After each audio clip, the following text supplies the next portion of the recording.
So the book is called The Polyvagal Path to Joyful Learning, which I love. So what does polyvagal mean for our listeners that have never even heard that word before? Take us through it. I know it's a complicated title. I wanted the title, The Joyful Messiness of Classrooms, but that didn't go.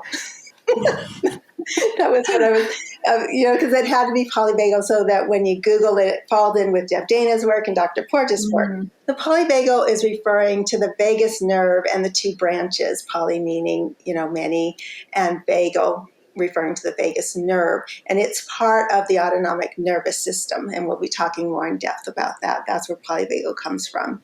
So can you explain the ladder analogy to help our listeners better understand the different states of the autonomic nervous system and maybe break down what the autonomic nervous system is as well? And then I know that Dana has a book called Befriending Your Nervous System. So how can people befriend it too once they are aware that they have this vagus nerve and this nervous system running throughout their body? Well, let's just have everybody check in, like who's ever watching. If you're watching right now, check in with yourself. And the way I have you do that is you put one hand on your heart and the other hand on your stomach, or belly, whatever you want to call it, and just be still for a moment. And check in and say, am I mobilized? Am I activated? Does it feel like I'm in a little bit of protection? Does it feel like I have some anxiety and some energy that I don't quite know what to do with? That would be our sympathetic state, where you are in fight or possibly flight. And then if that doesn't get you out of danger, then you tend to go into dorsal vagal shutdown. So let's check in and say, are you in a place where you might be feeling sad or a little bit depressed or feeling like what you do doesn't matter? Teachers today in education, they sometimes feel like that now. They sometimes feel like what I do doesn't matter. It's just all too much. I'm just going to shut the door. So I'm going to hold the visual up. I hope these will translate because I think it's really important. This is difficult information, so a visual will help. And as a teacher, I'm going to bring a visual in. Ventral vagal is a top, Deb Dana uses a ladder analogy, okay, this ladder. So if we're at the top of the ladder, we can stand on that rung and see all around us. We can see possibilities, we can be hopeful. It's not always bliss. People think, we're in this blissful, peaceful place and calmness. It's a place where there can be a lot going on in your life. A lot going on in your classroom, but you're able to say, whatever's coming at me, I'm able to work it through. I know this too shall pass. You have this experience of I can check in with myself and know where I'm at. Keep one foot in ventral vagal all the time. Keep one foot in ventral. And so that's what we're trying to do. So when you think of ventral, I think of a heart and a vent. So it's a heart-centered place, and it's ventral is in the word. And if you have a student, they've got their backpack on and they're ready to learn. They're ready to go. If they start feeling like they're unsafe and they're a little bit disconnected from people, there's some threat that's come in. The nervous system is always picking up, looking around, a little surveillance system. Am I safe in this situation or not? So if there's some threat of danger, the student might go into, or we might go into sympathetic, fight or flight. And most people know sympathetic. But where they get confused is, we can't be sympathetic and sympathetic, so why is it named that? I get that all the time. Why the name sympathetic? And here's what I came up with. There's actually, a reason why it's called that, a medical terminology for it. But in practical terms, it's sympathetic to your plight. So if you're feeling stressed out, your body's going to create this reaction of fight or flight to help keep you safe.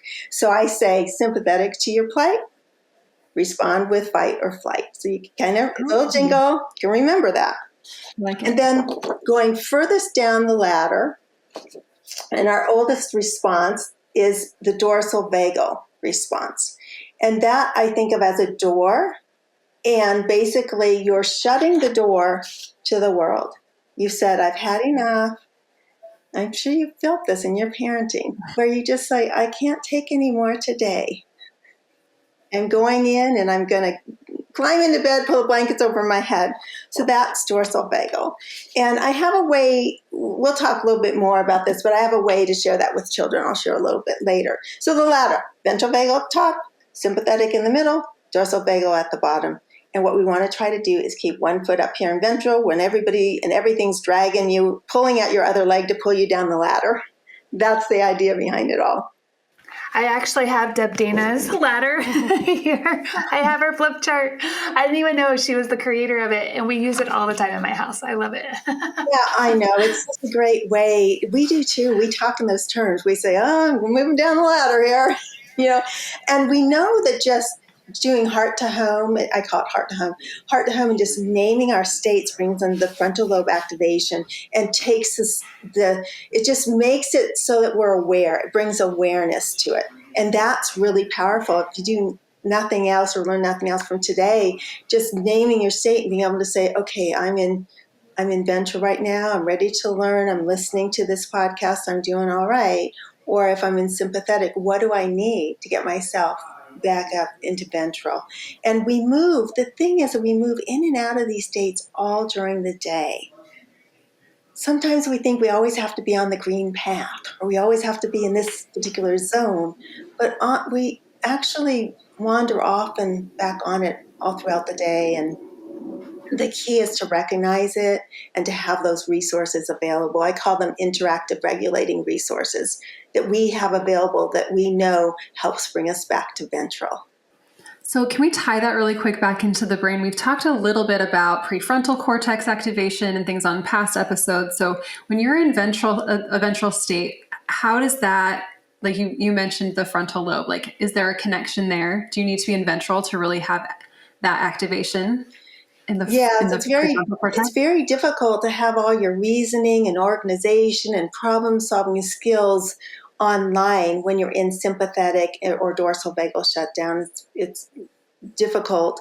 So the best way, if we can keep our students with that at least 1 foot in ventral, they're not going to always be. I think that's the challenge in our schools today. The expectation's kind of high for us adults. We're expected to always maintain this perfectly ventral calm, but when we're activated and something's happened, it's okay for us to say, "Whoa, that I felt a little bit of sympathetic activation there," and that can be regulation even when you're going into dysregulation. As long as you can see it and name it, and then do something that helps you get back to ventral. The expectations sometimes I think are a little unrealistic. We're all going to walk around perfectly calm and in this regulated state 24/7. It just doesn't really happen.